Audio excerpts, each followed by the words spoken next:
Doctor Baba Saheb Ambedkar open university.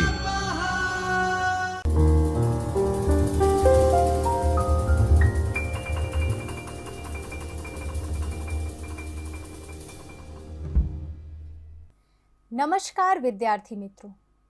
Doctor बाबा Saheb Ambedkar open university के चैतन्य studio से मैं doctor Archana Pandey, assistant professor teacher education, आप सबका स्वागत करती हूँ। विद्यार्थी मित्रों, हम पेपर कोड ES 112 यानी गणित शिक्षण पर चर्चा कर रहे हैं। पिछले व्याख्यान में हमने ब्लॉक 2 प्रारंभ किया था, जिसका नाम है गणित शिक्षण हेतुओं अनेक गणित मंडल, और पहले भाग में हमने यूनिट 5 जिसका नाम है गणित शिक्षण अने वर्तन क्षेत्रों का पार्ट 1 हमने देखा था, जिसमें हमने गणित शिक्षण के जो वर्तन क्षेत्र हैं, जिसमें ज्ञानात्मक और भावनात्मक और क्रियात्मक क्षेत्र आते हैं, उसके संज्ञानात्मक क्षेत्र पर चर्चा की थी। आज के इस व्याख्यान में हम भावनात्मक क्षेत्र और क्रियात्मक क्षेत्र पर चर्चा करेंगे। तो विद्यार्थी मित्रों, आज का यह व्याख्यान हम प्रारंभ करते हैं। तो पिछले व्याख्यान को जब हमने देखा था, तो उसमें हमने सर्वप्रथम यह चर्चा की थी कि गणित शिक्षण की जब हम बात करते हैं तो उससे संबंधित कौन कौन से वर्तन क्षेत्र होते हैं, ये हमने चर्चा की थी। तो आज हम अपने व्याख्यान को उसी ओर लेकर चलते हैं।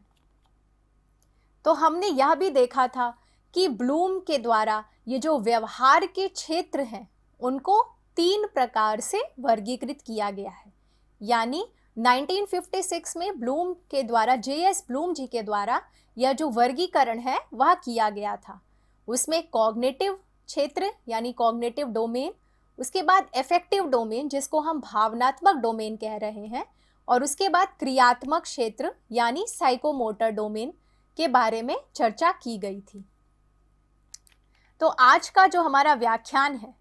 वह मूलतः भावनात्मक क्षेत्र यानी एफेक्टिव डोमेन और क्रियात्मक क्षेत्र यानी साइकोमोटर डोमेन की तरफ रहेगा। तो सर्वप्रथम हम यह देखते हैं कि जब हमने पिछले व्याख्यान में संज्ञानात्मक क्षेत्र की चर्चा की थी, तो उसमें हमने उसके लेवल्स के बारे में भी चर्चा की थी।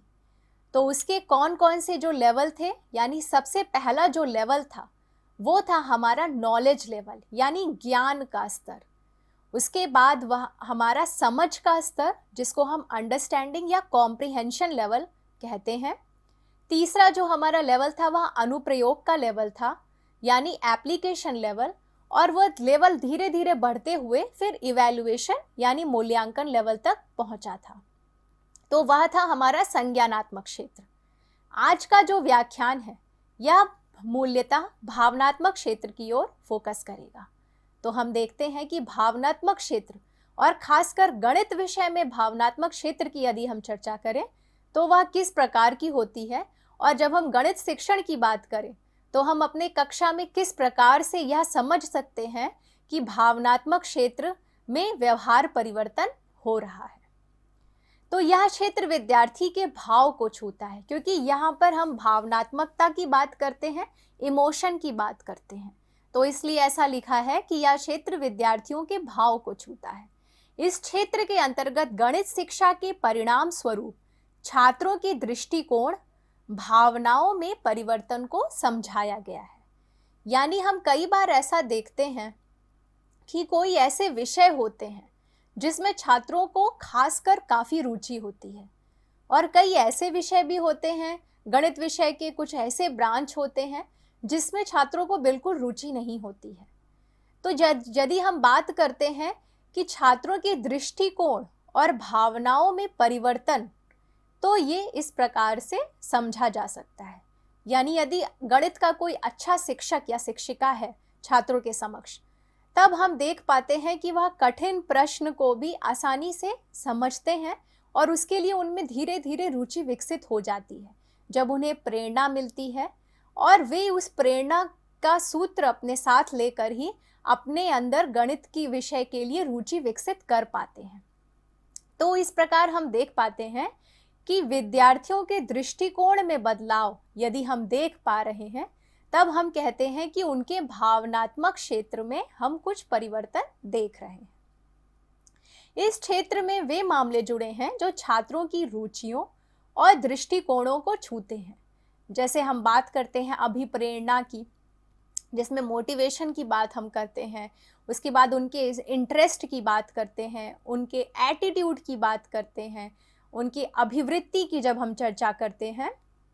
तो ये सारे जो हमारे सेक्शंस हैं वो उनके भावनात्मकता से जुड़े होते हैं। इसलिए हम कहते हैं कि गणित विषय में यदि हमें छात्रों की व्यवहार परिवर्तन देखना है, खासकर भावनात्मक क्षेत्र का यदि हमें व्यवहार परिवर्तन देखना है, तो हम उनके जो विषय के लिए जो उनकी दृष्टिकोण है, जो उनकी भावनाएं हैं किसी विषय के लिए, जैसे हम बात करते हैं कि अंक गणित जैसा यदि कोई विषय है, तो उसके लिए वे किस प्रकार से उनके प्रश्नों को लेते हैं, क्या प्रश्नों को पढ़ने में उनको रुचि है या नहीं, क्या उसके उत्तर निकालने के लिए उनमें जिज्ञासा है या नहीं। तो हम इस आधार पे यह देख पाते हैं कि गणित का विषय, जो विषय क्षेत्र है, वह किस प्रकार से भावनात्मकता में परिवर्तन ला सकता है। छात्रों के लिए गणित में रुचि विकसित करना, गणित के लिए अनुशासन विकसित करना, गणित और गणना के लिए सम्मान और आदर की भावना विकसित करना और गणितीय कार्यों के लिए सराहना विकसित करना, यानी ये सब जो हमने उदाहरण दिए ये हमारे भावनात्मक क्षेत्र के अंतर्गत आते हैं, जिसमें रुचि विकसित करना, एक अनुशासन विकसित करना, उसके बाद गणित और गणना के लिए एक सम्मान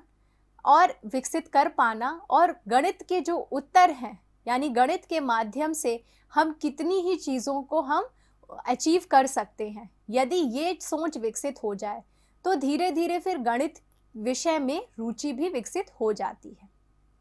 यदि हमें पता है कि आर्किटेक्चर में किस प्रकार से गणित के जो नियम हैं और जो सिद्धांत हैं वो किस प्रकार से प्रयोग में आते हैं, तब हमारे लिए धीरे धीरे इन विषयों के प्रति रुचि विकसित हो जाती है। तो यदि हम गणित शिक्षण में बात करते हैं, अगर हम बात करते हैं व्यवहार परिवर्तन में, वो भी खासकर भावनात्मक क्षेत्र के व्यवहार परिवर्तन में, तो हम रुचियों के माध्यम से, अनुशासन के माध्यम से, उसके बाद अभिप्रेरणा जिसको हम मोटिवेशन कहते हैं उसके माध्यम से, अभिवृत्ति के माध्यम से, इन सब माध्यम से भावनात्मकता को देख सकते हैं। अब हम यह देखते हैं कि गणित का विषय यदि खेल खेल में मनोरंजन के साथ सीखने का प्रयास किया जाए तो छात्रों में भावनात्मक क्षेत्र में व्यवहारिक परिवर्तन आसानी से लाया जा सकता है, क्योंकि गणित एक ऐसा विषय है जिसको समझाने के लिए, उस विषय के लिए जो हमारा शिक्षक है उसमें भी एक जिज्ञासा होनी चाहिए, उसके अंदर क्यूरियोसिटी होनी चाहिए, तभी वह अपने कक्षा को बहुत ही इंटरेस्टिंग और क्रिएटिव बना सकता है। तो यदि अगर क्रिएटिविटी का प्रयोग शिक्षक करता है, अपने जो टीचिंग है, जो उसके क्लासरूम के लेसन्स प्लान्स हैं, अगर वो उसमें क्रिएटिविटी को इन्वॉल्व करता है, स्टूडेंट सेंट्रिक बनाता है, यानी वो छात्र केंद्रित हो अगर, तो वो मनोरंजन के माध्यम से, खेल कूद के माध्यम से भी वह यह कार्य को विकसित कर सकता है। तो इसीलिए ऐसा लिखा है कि खेल खेल में मनोरंजन के साथ सीखने का प्रयास किया जाए तो छात्रों के भावनात्मक क्षेत्र जो है उसे विकसित किया जा सकता है। जैसे हम चर्चा करते हैं कि यदि अगर हमें भूमिति विषय को पढ़ाना है, तो यदि हम कक्ष में यानी क्लासरूम में जो हमारे पास कुछ शेप्स ऐसे हैं जिनके माध्यम से अगर भूमिति को समझाते हैं, कुछ खाने की वस्तु के माध्यम से यदि हम भूमिति को समझाने का प्रयास करते हैं, जैसे पिज़्ज़ा के शेप्स हो गए या क्लासरूम के कुछ डस्टर हो गए और भी जो फर्नीचर्स के शेप्स हो गए, उसके माध्यम से यदि हम खेल कूद के माध्यम से स्टूडेंट्स को इन्वॉल्व करके अगर हम इस प्रकार के कार्य को कर सकते हैं, तो फिर हम कह सकते हैं कि ये जो भावनात्मकता का जो क्षेत्र है वो छात्रों में विकसित हो सकता है। अब हम अन्य विषय की यदि हम बात करें, जैसे गणित विषय है, तो गणित विषय में खेल कूद के माध्यम से कर सकते हैं। जैसे अन्य विषय की अगर हम बात करें जिसमें भाषा और सामाजिक अध्ययन यानी सोशल साइंसेस के बारे में यदि हम बात करें, अगर हम साइंस के सब्जेक्ट की बात करें तो वहाँ पर हम एक्सपेरिमेंट कर सकते हैं। एक्सपेरिमेंट के माध्यम से हम छात्रों में ये जो इंटरेस्ट की हम बात कर रहे हैं, रुचि विकसित करना, उनके अंदर एक अभिप्रेरणा लाना, ये सब हम उस माध्यम से कर सकते हैं। तो ऐसे विषय जो जैसे गणित हो गया, विज्ञान हो गया, तो यहाँ पर जो शिक्षक है उसका जो भूमिका है वह थोड़ी ज़्यादा होती है, क्योंकि गणित और विज्ञान जैसे जो विषय हैं उनको अगर हमें क्रिएटिविटी के साथ पढ़ाना है तो हमारी डीपर अंडरस्टैंडिंग और कंटेंट की मास्टरी होना भी आवश्यक होता है। इसीलिए तभी हम यह कह सकते हैं कि जो अफेक्टिव डोमेन है यानी जो भावनात्मकता का जो क्षेत्र है वह तभी विकसित हो सकता है, क्योंकि उन विषयों की शिक्षा के अंत में छात्रों में रुचि, दृष्टिकोण, प्रशंसा और सम्मान, जैसे हम बात करते हैं विषय के लिए एक सम्मान भी विकसित हो सकता है। अब हम देखते हैं कि भावनात्मक क्षेत्र के हमने ये भाग देख ली। अब हम आगे जो हमारा तीसरा जो क्षेत्र है, जैसे ये लिखा है क्रियात्मक क्षेत्र, अब हम इस पर चर्चा करते हैं। तो क्रियात्मक कौशल मोटर कौशल से संबंधित है, यानी यह फिजिकल एक्टिविटी से संबंधित एक क्षेत्र है। व्यवहारिक परिवर्तनों में इस क्षेत्र में कार्य या कौशल शामिल है। गणित शिक्षा में इस क्षेत्र से विद्यार्थी की इकाई विशिष्ट गतिविधि में परिवर्तन का बोध होता है। तो किस प्रकार के परिवर्तन हम क्रियात्मक क्षेत्र में देख पाते हैं? जैसे हम यहाँ पर लिखा है गणना करना, चित्र बनाना, क्योंकि यहाँ पर चित्र बनाना तो यहाँ पर जो मोटर कौशल है उनका प्रयोग हो रहा है। आइस का यूज़ हो रहा है, हैंड्स का यूज़ हो रहा है, फिर किस प्रकार से वह फिगर बन रहा है, किस प्रकार का चित्र बन रहा है, आई के कोऑर्डिनेशन जो हम बात करते हैं, आँखों का कोऑर्डिनेशन किस तरह है, उसकी एक्यूरेसी किस तरह है, यानी सटीकता यहाँ पर किस प्रकार से हो रही है। और तो यहाँ पर इसलिए कह सकते हैं कि ये एक क्रियात्मकता से संबंधित है। जैसे जब हम गणित विषय की बात करते हैं तो उसमें जो ज्योमेट्री के जो हमारे आकार होते हैं, भूमिति के जो आकार होते हैं,